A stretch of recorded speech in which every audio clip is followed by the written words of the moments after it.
Talk with the GO MRI man. Spread the knowledge. Motivate the people. Hey, what's up? It's MRI man coming back to you once again. Today I have my friend here, Spencer. He is an MRI Tech at UCSF. I'm going to let him introduce himself and we'll pass it to him. How's it going? Spencer McLeod. I work at UCSF Medical Center in San Francisco. I've been an MRI technologist for 5 years now. Dope. So let's start it off. How did you get into MRI? Like, why did you choose MRI? Yeah, so originally I've always worked in healthcare. My first job was an ER admitting representative at a local hospital and then another bigger hospital, and kind of moved there. Did that for a few years.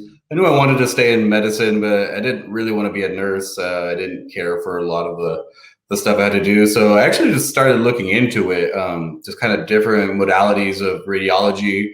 I had a couple of friends that worked in radiology, and at the time we had a program at the junior college, but it was very there was a lot of people in line. It was years you could be on wait list. So I started looking into a little more MRI. I'd actually never even heard of MRI, honestly, before I started looking into it. And I actually went to a private MRI school, Geriatrics Academy. It's in Northern California. And it was one of the first years that I went was one of the first years that it was accredited. So I do have an AS there in health science.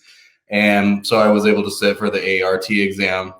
So when I did that, it was a pretty rigorous course. It was 18 months accelerated.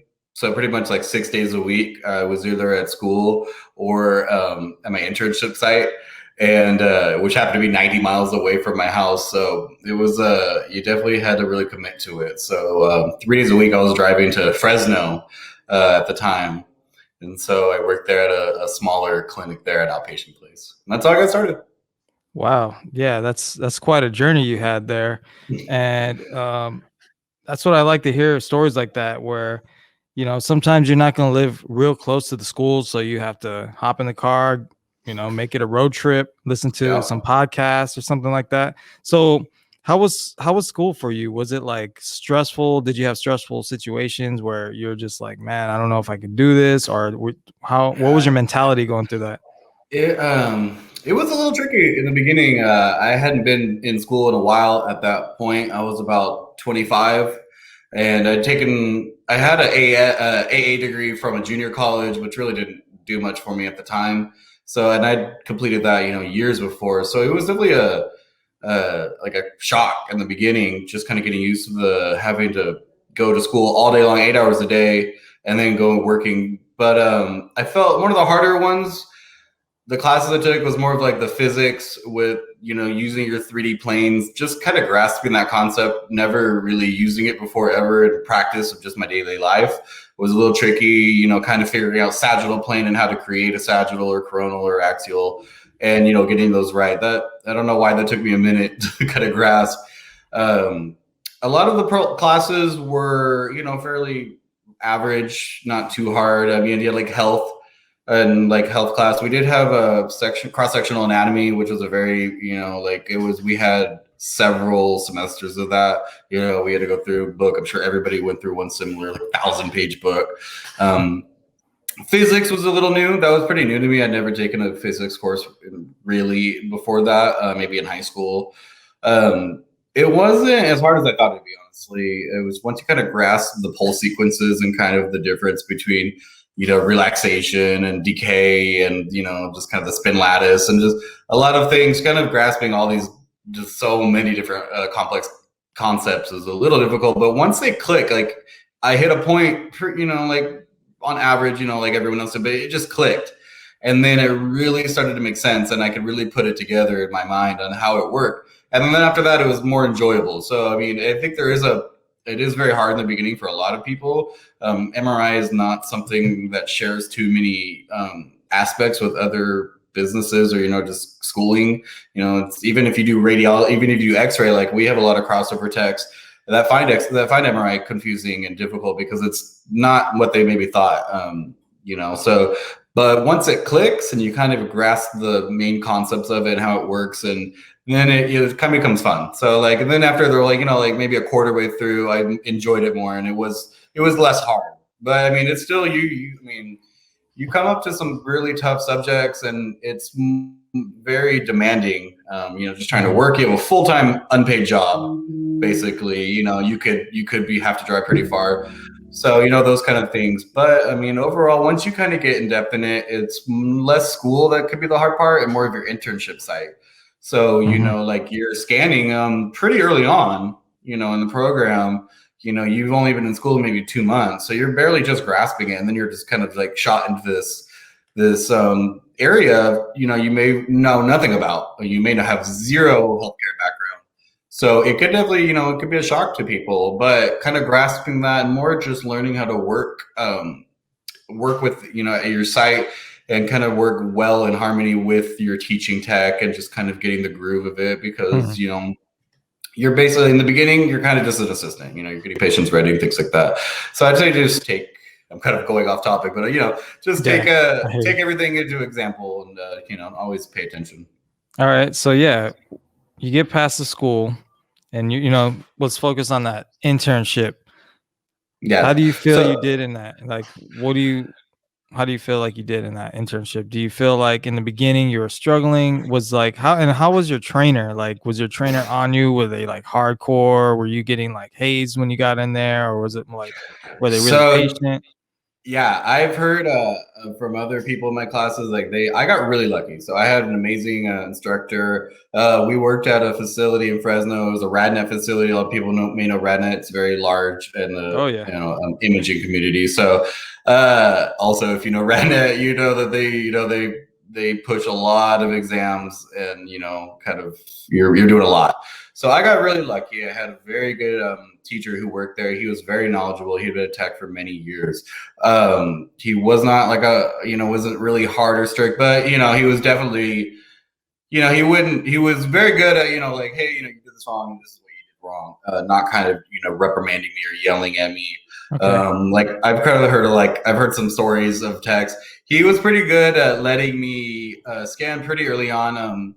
I was a go-getter. Like I was excited. I really was wanted to. So like within the first week, I mean, I was at least trying out and trying to do stuff. It's kind of dependent on your site. So unfortunately, some people get stuck with not great instructors. And I work at UCSF. We have students now, and it's like we didn't know we were gonna have students. Yeah, that's crazy. I wouldn't think that you guys had students at UCSF. That's crazy. It's brand new, very new. They're all good kids. Not so much kids, but they're all good. Yeah, but I see what you mean. Yeah. You get people that may not know how to teach well, and that's definitely an art. I don't love it, but I try. Someone has to do it. Okay, fast forward. You get out of school, and where do you end up landing? Like, where are you working when you got out of school? What place? So I was still currently, RadNet offered me a position there. RadNet, okay. Yeah, so I worked at my internship site hired me. That is pretty par for the course. A lot of the times they like to see this as, they also make money off students, but they like to see it as grooming somebody to fit their needs. So a lot of time, like by the time you're done, you've been there over 1,000 hours. And like I said, RadNets are very busy places. I was scanning along my own. A lot of the times they just put in a new magnet. They didn't hire new tech. They just eventually moved me into it. Wow. So I don't, yeah. So I clocked in probably a good 1,000, 1,500 scans by the time I even graduated. So wow. Yeah, so it was fairly smooth transition. I graduated the course and got my degree, and then it took about a month for me to get it takes a little bit of time between getting your ART and scheduling and that. So at the time I worked there as like a help, but more of like an assistant MRI person in the interim time between me getting that. So once I got it, then I started, and then I worked there for a couple of years, actually about 2 years. Okay. So it was a great start. I worked a lot there. I worked overtime. They had a facility closer to me that only had availability to work a couple hours extra in the weekends. So I actually picked up as many shifts as I can. At one point, I had 3 jobs, so I worked 7 days a week. Oh wow, that's cool. Yeah. After you worked there at RadNet for 2 years. Is that when you got your job at UCSF? Is that No, like? I left. So I left Redneck to actually take a travel position. Oh, really? Okay. Yeah, I felt like I'd run its course there. It was a great place, great learning facility, but mostly just your typical run of the mill outpatient scans. And eventually, I knew that's not really where I wanted to be. Like side note, like MRI, especially in California, there is a vast pay difference depending on where you are Yeah. regionally. Oh, yeah. It's almost criminal in some places. So Oh, yeah. I definitely knew that I didn't want to stay there at what I was making because they lowball me pretty good. Okay. But so I take a job at cross country travel, and I did a travel position in Oakland, California, at Alta Bates Hospital. Yeah, so I highly suggest traveling. Mostly, they want a year or two. Most good jobs, like career worthy jobs, are 2 year, year of experience, 2 years of experience. So basically, I worked really hard trying to get as much experience as I could. Scans at RadNet. So I get a job at traveling. So they'll pay for you to have housing, but I lived close enough to where I would just take that money and just commute. Oh, So I nice. worked That's cool. They still gave you the travel rate and the benefits of traveling, and you lived where were you? I still lived about it was still about 100 miles. So it was kind of a long commute. I wouldn't suggest it all the time, but so I did a couple of contracts there at Alta Bates. It was a great facility in Oakland.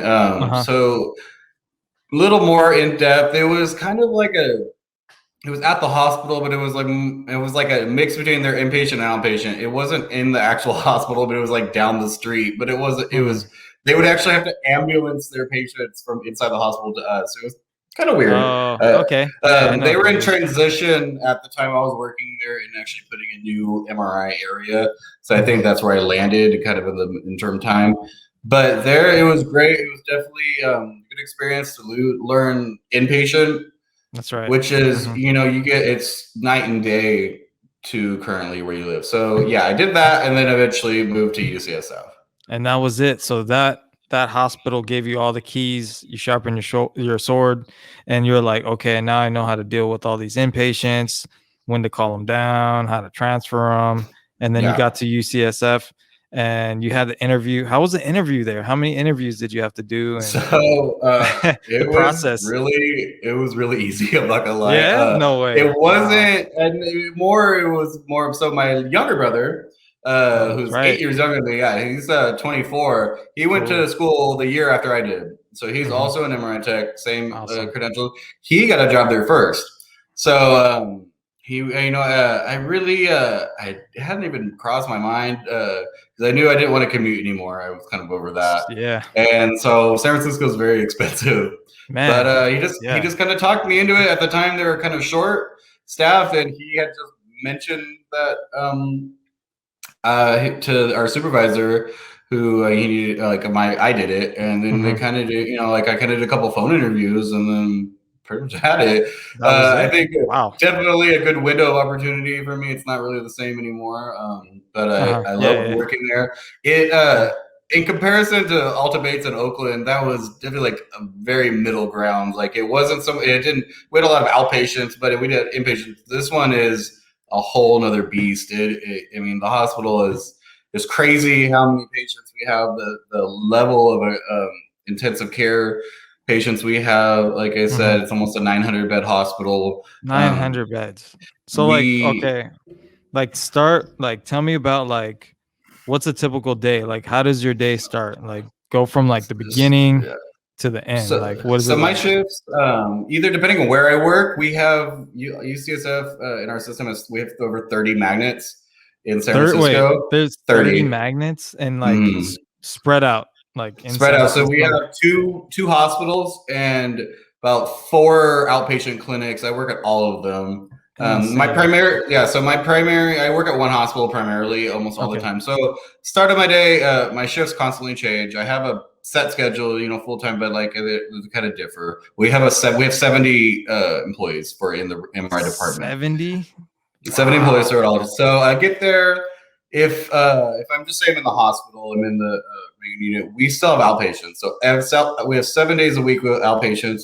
We have 3 or we have 4 scanners in the hospital. So all of them have something going on. They're all kind of different. We have two 3 Teslas and 2 1.5s. We get, so if I got there 7 a.m. shift, I get there, I relieve the night shift. We're 24 hours a day. So there, there's several people on night shift going. Hopefully they're done with whatever they're doing. Usually we try to not call for patients too close to shift change, only because such a big hospital that it could take an hour and a half for a patient to get down there. When you call from the 5 a.m., you're still scanning at 7. I have 7:30 outpatient. So we have up to as many as 40 maybe inpatients in the queue that we also have to do kind of weave in. So if I'm working, we have generally in the morning, we have 1 scanner doing outpatients, 1 scanner doing maybe a couple outpatients, and then switching to getting the inpatients. So so our outpatients, it's very nice to work there. We don't, the nurse, they have a nurse that gets them completely ready for us, IV'd and everything. So I do kind of miss the aspect of doing IVs. It was kind of fun.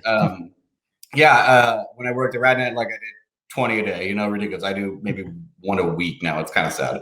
But the level of patients we have are often incredibly sick. Almost people ask, like, do you see sad things? I'm like, I don't not see sad things. Every patient, you don't usually just end up at UCSF for no reason.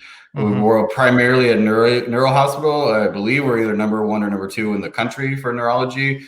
So we're doing levels. We do glioblastomas, which are incredibly rare. I do several a week. I mean, there's only a few people in the few hundred people in the world that have them, and we're doing them left and right. So we have every patient we have is a super high level something. Outpatients, and we do a lot of at the hospital. We do a lot of brains, neuro stuff, prostates, rectal cancers, and things like that. So inpatients could be completely different than outpatients, even though we're doing them in the same area. It's you're calling the nurse, you're scheduling. Sometimes you're scheduling an ICU vented patient that needs anesthesia, or they're a cardiac patient. You're constantly in contact with the radiologist. Everything works really smooth. So we have a coordinator that's really good. So a lot of times, if it's a weekday, we have a unit coordinator that kind of schedules and does kind of the legwork for us, and screening patients, talking to the nurses. Kind of sometimes they need a transport nurse because they're in ICU. I mean, it's crazy. We also do a lot of anesthesia patients. So it's a full blown, like if you were going into surgery, it's the type of stuff. So we got a lot of patients that have to come in, get to come early. They have to be in PO for 8 hours. They come and then they talk to I work a lot with anesthesiologists, like all day long. I mean, sometimes they'll just book them all out. We pacemaker patients. I mean, we do everything that you can't do pretty much anywhere else. We do non-conditional pacemakers. I mean, it's pretty much anything we do it. So that is like I was telling some of the new people, it's like every day it's kind of walking the line of not killing somebody and not getting fired, because we do aneurysm clip patients. We do everything. I mean, like these people come, they have everything that you were taught not to scan. I have to scan them. So it definitely takes a lot of, you have to do a lot of legwork before you even put the patient in the scanner. I mean, there's a lot of poor historians of San Francisco being a big center of multicultural people. You're constantly having to use the translator. So, I mean, you could spend an hour just getting a patient down there, talking to them. You have to, I mean, it's a very intimate thing. I mean, people are naked in front of you. You have to look, because they'll come downstairs. You have to almost you have to just assume that the nurse or the doctors don't know nothing about MRI. I've had doctors walk in on their cell phones. I'm like, what are you doing? Like, get back. Like, I mean, plenty of people will walk in. I mean, there's, you get nurses, you just get a lot of overzealous people. Kind of, so you have to, like I always teach safety, like you own this room. So you need to, watch it, and you get a lot of people like that. I found forks under people come down, they just ate lunch. They have a fork left in their blanket. I mean, man. So it's a lot of just, other than actual scanning, it's a lot of just, making sure that this patient is safe to go in there. And they so many things. So yeah, I was gonna ask you, so like, do you guys have somebody that checks all the implants, or do you guys do that yourselves, or is there someone in charge? Generally our coordinator will do that. So during the week we have people, we have several supervisors. So there is like a certain place. So like if you have a pacemaker, that's a scheduled exam. You're not just coming down with a pace. So that has to be done. We're also taught to. So I mean, sometimes a weekend we get people. We do strokes. I mean, we do everything. So if you're, like sometimes we have to work through it. A lot of times though, they don't do a lot of things on the weekends. So it is a little bit easier when you're by yourself. You don't have to do all that, but yeah, you're in charge on the weekends. It's a very hands-off place there. Like I can go a week without even hearing or seeing a supervisor, which is good because I trust that's it. kind of cool. Everyone's very professional. That's good. It's a great place to work. The culture there is very good. Doctors, everyone goes by their first name. Sometimes I don't know who's a doctor and who's not because they're like, oh, it's Jim. And Jim's the anesthesiologist or like the head of anesthesia. I mean, everybody's very nice. So nice. It's a great experience working with people and kind of learning and just picking their brains like that. Yeah. And that's basically my day. I mean, it's not so much high turnover. I mean, I can do 3 patients in a day, but I'm literally from nonstop doing the patient. I mean, we do 3-hour exams, total spines without brain in their brains. I mean, we do 3-4-hour exams sometimes. I mean, so I can. So you have someone in the magnet for 3 hours? Sometimes if they're in anesthesia, we do like total spines. Give us a total spine and a brain with and without. You can be there 3 hours. Yeah. So they're not. It's not ideal, but I mean, a lot of we do a lot of life or death patients. We coded somebody the other day. I mean, that's just the kind of stuff that happens. Like, we had to literally the stories you hear, we go through. I mean, we had to drop the table, pull them out, push the code button. They were started CPR. I mean, that's the type. Sometimes patients are that critical, but the MRI is that necessary for care.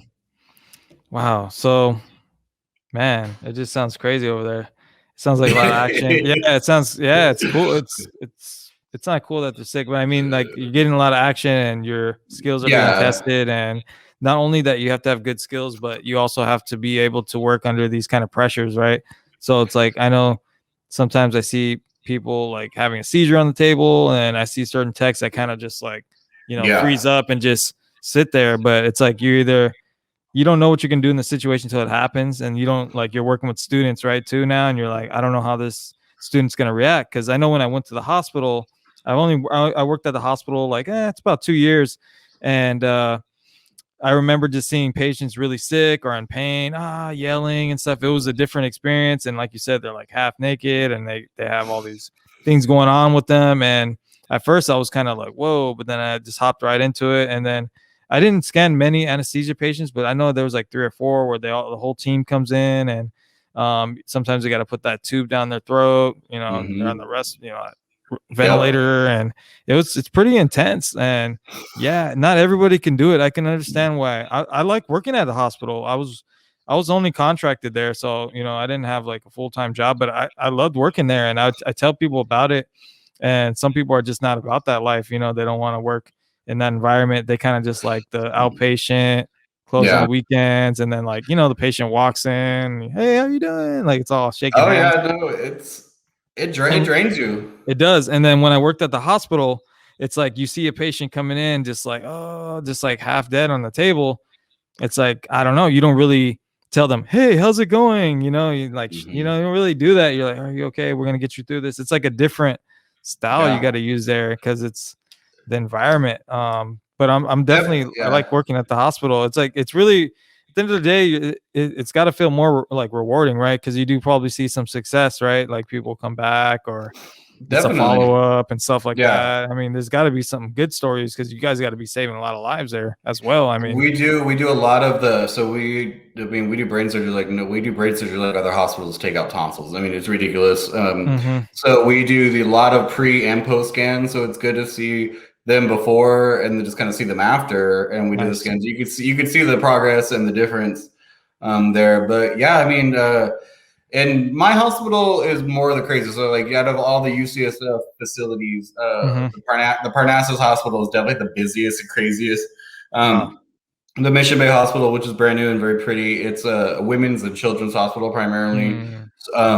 They're busy, but the children, like my brother works at that facility, and it's I don't like working there. I mean, I can handle adults. Unfortunately, you get people that are dying or very sick, and it's something you can kind of work through when you have to separate yourself. But like kids, it's so hard. And so I mean, hats off. I don't work too much at our children's hospital at UCSF Benioff Children's Hospital. So I don't work there too often, but when I do, it takes a toll on you. Everybody has their own little niche, which they're really good at. I do enjoy anesthesias. I do enjoy like ICU patients. I just can kind of you got to work kind of extra and be creative. MRI is about being creative. They may not fit in a coil. You got to find a different coil that's going to work with them. And that's something I do enjoy, just kind of that aspect. And the anesthesias are fun too. You get to meet a lot of different people. I've always been enamored with, the doctors and things like that. So I do enjoy talking to them, but you also learn to work. I mean, you have to work under some daunting conditions. There's some, not every doctor is very nice. You get the hard asses. And they're going to be, and they're going to be cracking that you get that old school doctor that is exactly by the book, or, they're just very picky, and they'll put you behind. Our anesthesia cases, they can be hard because your anesthesia will come in and you have a full day of outpatient and they're like, nope, we have 6 we have to do right now. And you're moving these patients. I mean, so we've had it. It is not for the faint of heart. I've gone a whole week before without having a lunch break, only because we're too busy. And I mean, it's not like I don't feel like it's cheating me. I mean, I get compensated for it, but like I feel like these people need help. Like it's not an option. Like I get calls all day. Head of neurology, head of this, head of ER. This person's having a stroke. You have to do them right now. We're calling it code stroke. I've had to take patients out of the scanner I was currently scanning because of a code stroke or something like that. You get doctors that'll just be like, yank that patient out now. I'm bringing this patient. I'm down the. So I mean, you have to think pretty quick on your feet sometimes, and not kind of freak out. Yeah, right, and just keep moving. I was thinking like the rad techs or the MRI techs, CT, X-ray, whoever it may be, anyone in radiology. I feel like they don't get enough credit because like when the whole pandemic thing happened, they were like, oh, the nurses, and shout out to the nurses too. Oh yeah. But I was working during the pandemic, in March or whatever, and all this stuff's coming out, coronavirus, and like the nurses were coming down like all full PPE, and I kind of was, I'm the like weekend guy, I'm not the full-time guy, and I'm like, what's going on? Oh, this patient may have COVID. I'm like, no one told me anything. I don't have any PPE, and it's like they're getting babied more, and then like just forget about the techs, and they think that a lot of people think that MRI techs is like sit down, push a button, are lazy. And then like if they'd meet somebody like you and just realize how like important you are in the community for San Francisco or even in the nation. I mean, how important your role is and like the difference that you make, and people got to respect that. And I respect what you do because it's hard. And I know people that are probably great MRI techs in the outpatient facility, but they see like one study that you see and they're just scarred for life and want to do another profession. I'm telling you, man, I see that some students come in and they see some stuff. Oh, and they tell me, oh, Kwame, oh my God, this is so sad. Oh, I can't do this. And then they go through the whole school and then they survive maybe like 7-8 months, maybe a year. And then they're over there doing like computer graphics or something. So I'm like, it's, I mean, I think a good MRI tech has to have like a strong like knowledge of like how life is, and unfortunately people do get sick, and this is part of life, and we're going to do our best to help them and be part of it. You have to separate yourself. You have to separate yourself a little bit because like I've had patients like it definitely helped me personally. I did work when I worked admitting. I worked at a level 2 trauma center in a county, local county, and unfortunately, I saw dead kids. I saw dead young people. We had a high violence right there, so we saw a lot of stuff, and it definitely it sucks, and you have to separate yourself from that, and that kind of helped a little bit because you see that you get patients. I've scanned patients over the years. They come in one day, he's fine. Oh, but he's got a tumor. The next day he's in a wheelchair. The next day, the next time he's nonverbal, and then and then they just stop coming. So you kind of know how that goes. It's not for the fit in our event. Like I also have to say, our nurses, they're great. They're just getting the bad end of all of this. But there's so many. Even just our housekeeping staff, they're cleaning these rooms after we're done. We have a special COVID room, and we scan them, and thankfully I work in a facility that everybody gets a swab and check, so I know who has COVID before they come. I have more PPE than we could throw a stick at. I mean, like, so awesome. Working, you could definitely tell for different facilities, unfortunately, they kind of screw the little guy over, like you said. They don't think of us when that happens, and I'm lucky to have to work at that. But there's so many other people that aren't nurses or doctors that, take them as CT techs. They're doing truckloads of these crazy man. cases, stuff. I mean, they do more crazy stuff than I would do, and they're doing it at a higher rate of patients. Like each patient's 50 minutes, then they're getting these crazy ones. So, I mean, they're doing all these, when I get 3 or 4 crazy cases, they're doing 10 or 12 because, just faster turnover. But patients in pain too, probably. Like maybe they're doing some trauma in there, or I don't even want to talk about X-ray. Well, yeah, I know X-ray is probably insane, huh?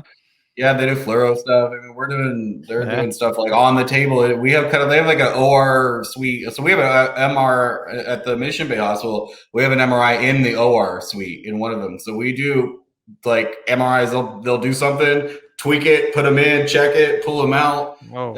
We do gamma knives and things like that. So they'll come in these big ass things. I mean, we're like anything you can think of. It's pretty crazy.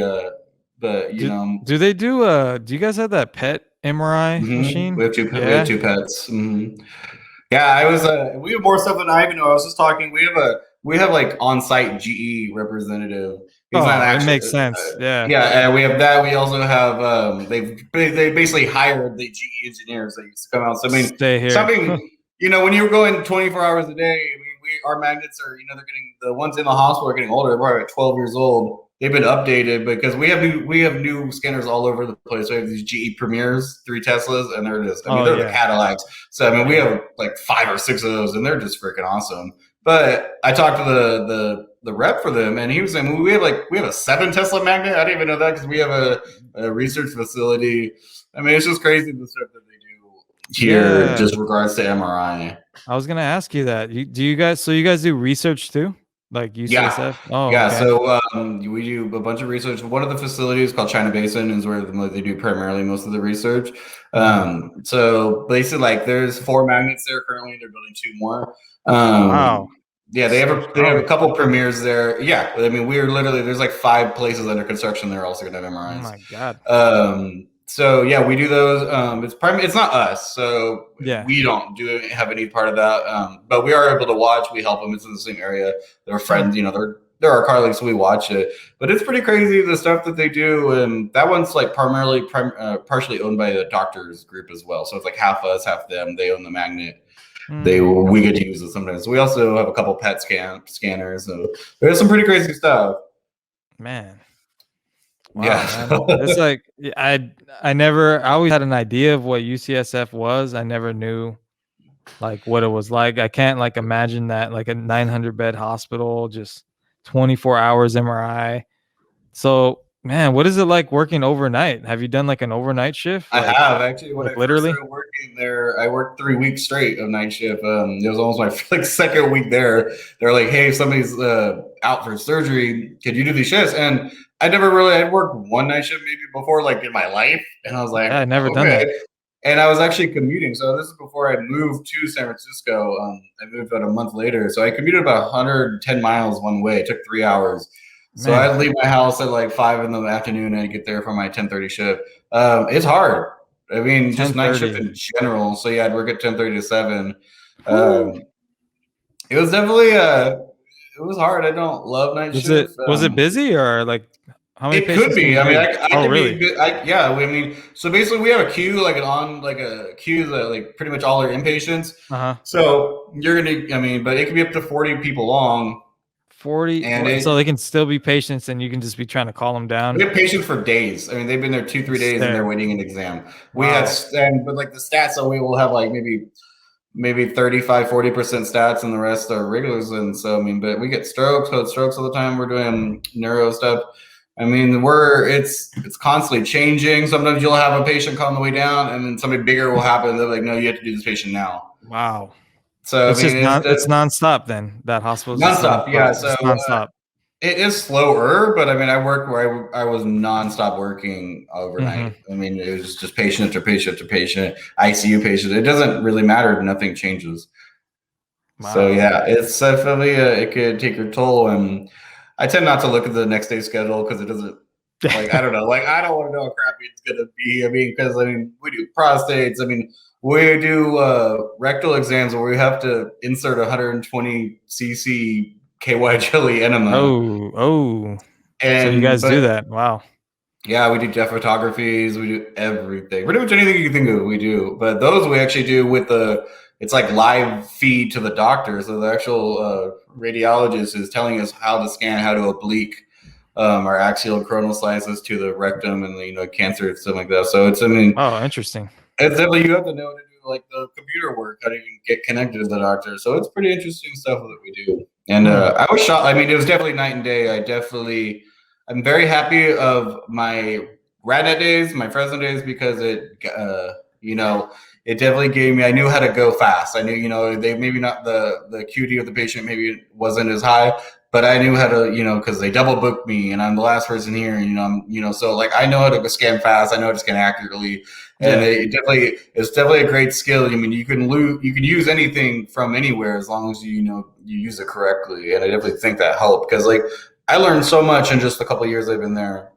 How do you deal with like stress at work, like where you can't stay on time at the hospital and all this stuff, implants coming in? Like, how do you deal with that? It's hard. I mean, you're constantly I work a lot of weekends, so Mhm. when you're behind, the one thing that is okay is I know that there's always somebody coming in after me. So even if generally, if you're the outpatient, if you're doing outpatients, there's always somebody else after you. So like, if you're the morning one, it's kind of the better shift if you're behind, because then you just leave at 3:30.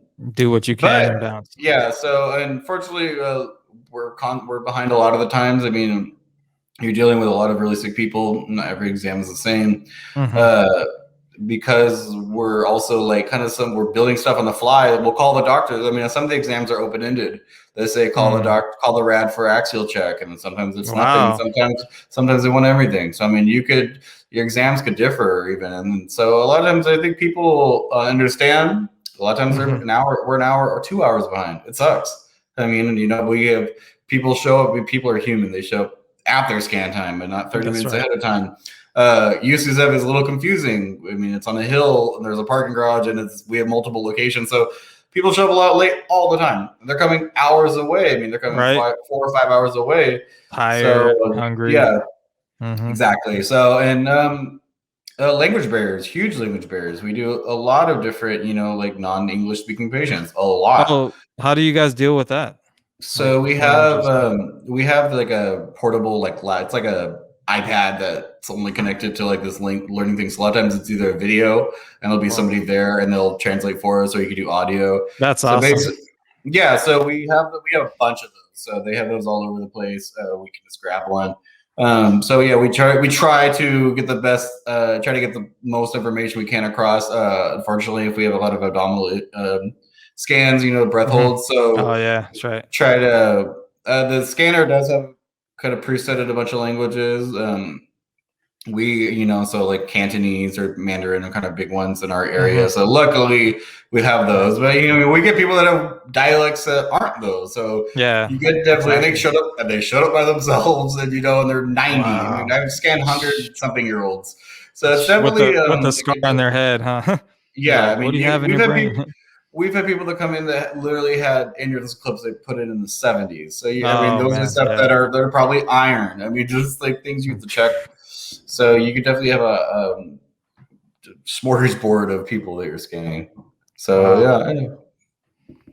it's different, but I definitely love everything that got me there. I mean, I wouldn't even be able to last a day if I didn't just have the experience of just your regular outpatient facility where everyone learns that. Like take those skills. Anybody can work there. I mean, any tech, as long as you really want it and you want, you have the discipline, anybody can do it. And I wasn't half the tech I was probably when I started there, and then now you just have to dive in and hope for the best, and just learn and learn from as many people as you can. So like when you go there, work in the morning, are you the only tech on the machine? No, so usually we have our main facility, which we call MR North, is we have two scanners right next to each other. So there's always usually two people. We have our LP scanner. Since our hospital is built in literally the 1800s, it started there's several different hospitals that are grouped together. So you have kind of a walk to. They're all the same floor, but we have our two 1.5s. We have mostly GE. We have a GE 1.5 that we do for all our metal, because we get truckloads of spine and metal cases. You get abdomen cases with ascites, and the 3Ts are just they're limited in how good they can deal with that. So that's why we keep several 1.5 Tesla scanners going. We also have a Philips for heart. So we basically, those maybe have one person in them, but there's always more than there's never one person working in a shift. So during the day, there'd be 5 or 6 people going at once. Man, that's cool, man. It sounds fun. Very interesting. Sometimes. I mean, it sounds interesting though, So yeah, that's why I tell people, they're like, oh, they don't want to work at, the typical outpatient center where it's just fully booked every day, 2 scanners, 40 patients. But I try to tell them hey, this is good experience because we're seeing a variety of different, where I work, they're doing pretty much everything. We do prostates, breast scans, brains, runoffs, carotids, MRA, just enterography. We do a lot of things, like TMJ, bunch of stuff. And then when I went to the stroke hospital and I was working in Salinas Valley Memorial, and it was just mostly, it was a lot of brains and abdomens, and then a runoff would show up, and then no one really knew how to do it. They're struggling to do it, and then so I had all these things already on my plate. I was oh, I do these every other day, and then it would, to them over there, it would be a busy day over there is 12 patients, and they're oh my God, it's so busy here. And don't get me wrong, it's like you said, it takes us an hour and a half to get a patient on the table, send them back. Yeah, it's that kind of stress. But I'm it's not that busy. I'm because I'll come from over there, 25 patients. But yeah, it's a different, I've had days where it was 8 patients over there, but it was the longest day where it was just everything was going wrong. The nurses are pressuring you, and then you have a baby coming down, and the nurses coming down. We got to scan them right now. And you're trying to figure everything out. And then we would close at supposedly 4:30. They didn't continue after that. So a lot of times I was just doing overtime, and it was nobody coming after me. So they would make me do overtime a lot, pressure me to do that. So that's why I was over there, do they always ask you to do overtime over there? Is there a lot of opportunities? I would think so. I just got off a 7-day stretch. That's crazy. Yeah. First day off. No, there's a lot. So not all of our only the hospitals have 24-hour people. So we do have outpatient facilities, and it's just like that. I mean, we'll start off with 3 hearts, and they all go to crap, right off the bat. People show up late. I mean, it only takes. I mean, it's just even though we're a big hospital, it's just everybody. I mean, patients equal money, and they're going to fill those spots. So I mean, you get the same kind of crap there a lot of the times. Is you're overbooked, and you're just running, you're going hard. So yeah, I have had to stay late. I mean, a lot of times if I work the outpatient facilities, because you sometimes you get dealt bad hand. The machines go down. I mean, just like every other place. I mean, we work it everything into the ground, and a lot of things have to be replaced. Luckily, we do have on-site people that are there to fix stuff, and we have a multitude of beds. Each scanner has 2 beds, so we always have one ready to go. Cool. Which is super nice. But those break too. I mean, so I mean, everything. Somebody dropped a coil the other day. It cost $30,000. Oh man! They all let us know that during whatever meetings. Yeah, $30,000 for a coil. Expensive, man. Yeah, so things happen like that. Awesome. But yeah, like you said, those it is good to know all those little things, because you can take them with you, because you never know. I mean, I may never work. I don't know how long I'll be here, and if I go somewhere, I'll be happy to know that I can do a multitude of exams. So you can always build off of everywhere you work. Yeah, I think so. All right, man. So yeah, this has been going on for 40 minutes. I guess I'll just wrap it up with one more question. Sure. Just tell me, it's probably kind of a deep question, but how has your life changed since you became an MRI tech? Sure. Okay. How would you say? I mean, it has changed my life immensely.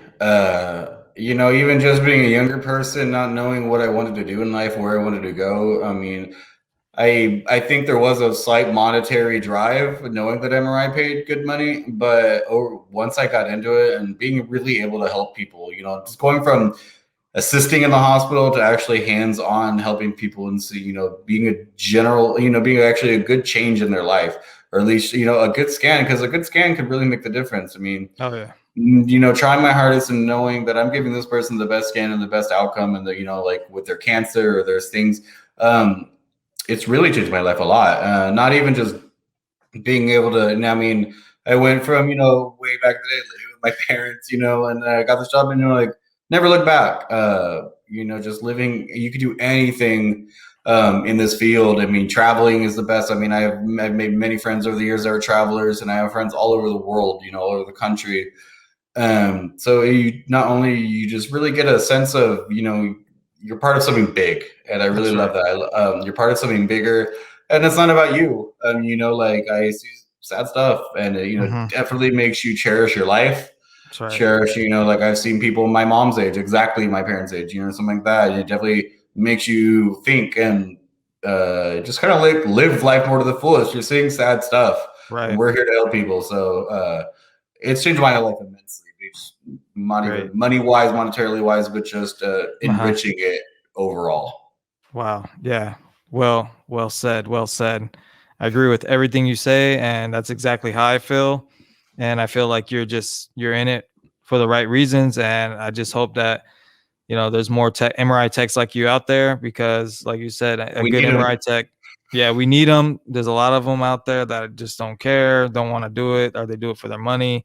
And yeah, I mean, there's so many times where if you don't talk to that patient right, or do your best to get that patient in the machine, make them fit, make the coils fit, because you can easily kind of write off a lot of scans. Oh, they didn't fit. Oh, they're scared. Oh no, Yeah, I can do that like half the day.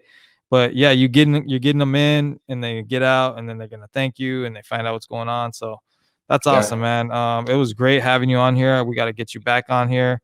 Very Anytime, interesting. I'm like so happy that you shared this with me, because a lot of people probably don't want to talk about their job, or don't want to give out the secrets or whatever. But that's so cool, man, because I'm telling you, dude, I see you guys, I see your work. I probably seen your scans before, because we get the same patients. It's awesome. Thanks for coming on, spreading the knowledge. Yeah, man, do you want to say anything else before you go? We're just gonna wrap it up. Just stick to it. Like, I work with a lot of amazing techs. I mean, all throughout, your standard outpatient, all the way up here. Just be in it. You should put your heart in it, and you'll enjoy every day you work. I love my job. I love going to work. Awesome. Any shout outs? UCSF? I don't know. Shout out to UCSF. All right, we're gonna wrap it out. Hey, we'll catch you guys on the next one. You already know. Like, subscribe. Peace.